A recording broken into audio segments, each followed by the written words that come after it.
In less than 10 years, I went from negative net worth to net worth millionaire. That's right, zero to hero, chump to champ, bottom of the ocean to king of the world. I'm the king of the world! Except my ship's staying the course, baby. Plus, with my size, there'd definitely be room for me and my woman on that door. Heck, my dogs could fit too. So today, I'm sharing exactly how I turned the boat around, avoided the icebergs of the toxic money culture, and reached the sunny shores of financial freedom. And like I mentioned, this took a decade. And that may sound like forever to you, but here's what I found. Most people overestimate what they can accomplish in a year, and they underestimate what they can accomplish in a decade. Yeah, well, maybe next time you will estimate me. So like many of you, I assume millionaire status was reserved for super old people, CEOs, doctors, trust fund babies, or lottery winners. And I'm none of those things. The closest I've come to winning the lottery was marrying my wife. Aww. Let's set the stage for where I was at 10 years ago. I took out whatever loans I needed, assuming that at the end of the college degree rainbow was a pot of gold that included my dream job and a fat salary. Obviously, that's not even close to what happened. There weren't even Lucky Charms at the end of the rainbow. I could only afford the generic brand, Marshmallow Mateys. So in 2013, I was a recent college grad who didn't even know how much debt I even had. The grand total of all my student loans was $36,000, which is about the average amount of student loan debt people graduate with. I was average, all right, and average sucked. Yeah, pretty much.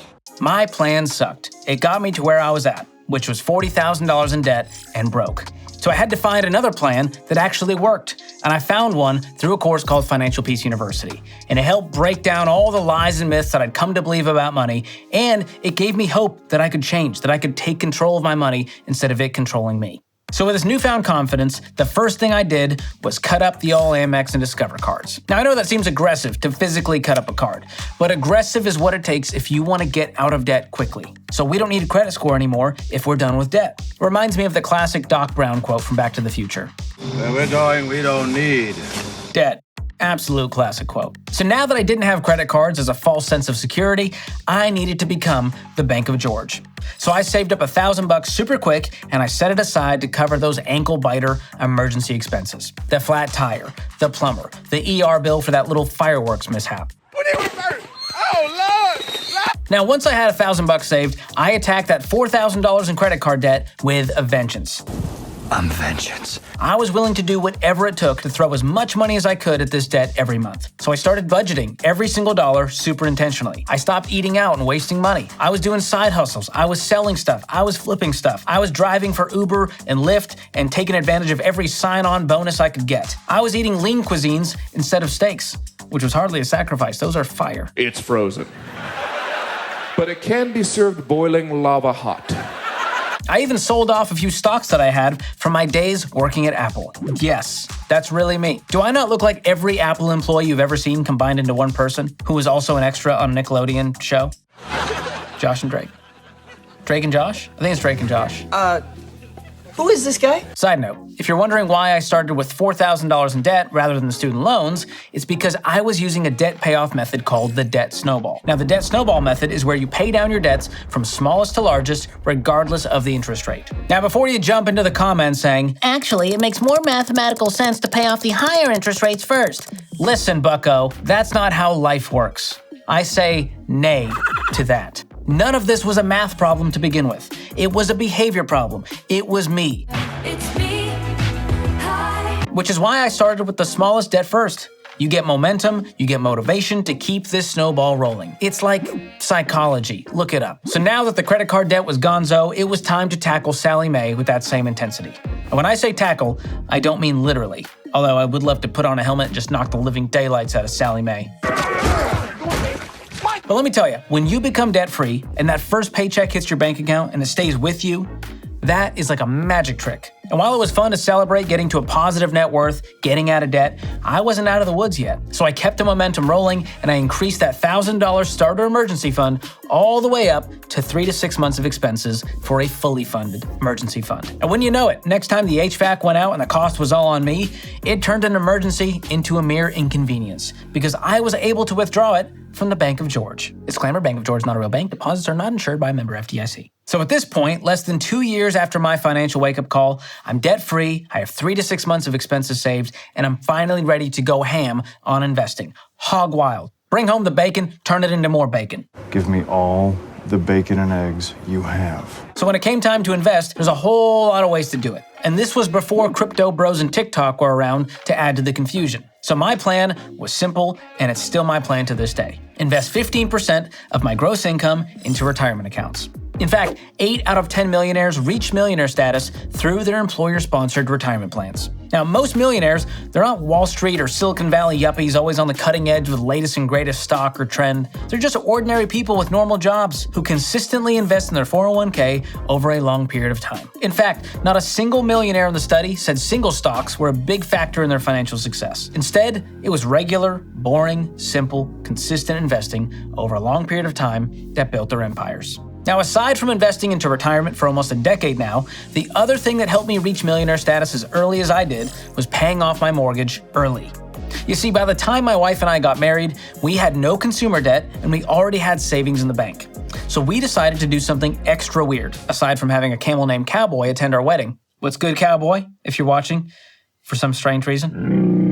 We decided to buy a house that was within our budget and means, save up a big down payment of at least 20%, get a 15-year fixed-rate conventional mortgage, and then pay off that bad boy in less than 15 years. We started to ask ourselves some audacious questions like, how cool would it be to not have a mortgage payment by our early 30s? What kind of freedom could we have? What options could we have if we did that? So, we saved up more, and through side hustles, budgeting, patience, living frugally, we were able to put down well over 20% and moved into the burbs.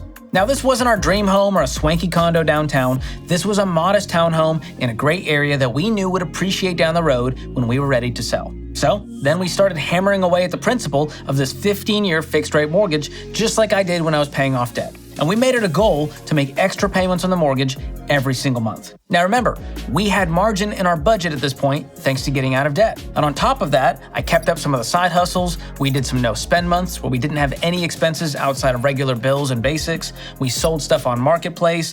We went hard at this thing. And I'll say a major factor in our story is that we were dinks.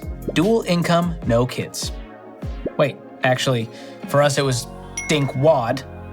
Dual income, no kids, with a dog.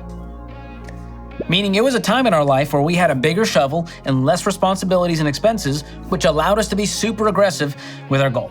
So if that's not you, if you're a one-income household, you've got kids, you've got childcare, this might look a little different for you. It might take a little bit longer, but you can absolutely do it. Do it! So 26 months later, we had paid off our $165,000 mortgage and we were completely debt-free. 3, 2, 1. We're debt free!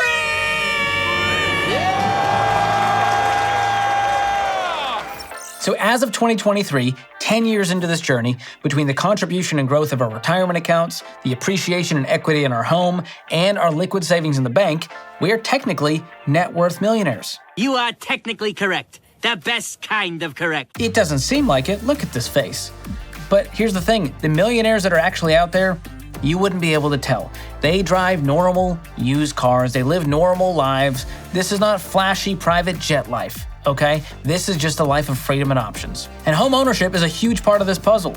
And that's why I recommend as early as you're financially ready to become a homeowner. What does financially ready mean? It means you're out of consumer debt, you've got a fully funded emergency fund, you've got a good down payment of 10 to 20%, and you get a 15-year fixed rate loan where the payment is no more than a quarter of your after-tax income. If you check all those boxes, you're ready to buy a house. Now, I didn't believe that it was possible for someone like me to get ahead with money. But now that I'm here, there ain't no going back. And it has given me so much margin and freedom with money. And not just freedom to live my life, but to help others, to be aware of opportunities to give and be generous. So that was the path that I took to build wealth.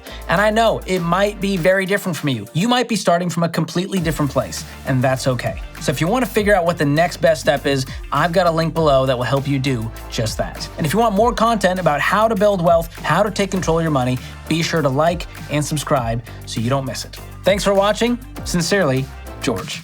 I don't know why I tried an email sign off there. That was a Hail Mary.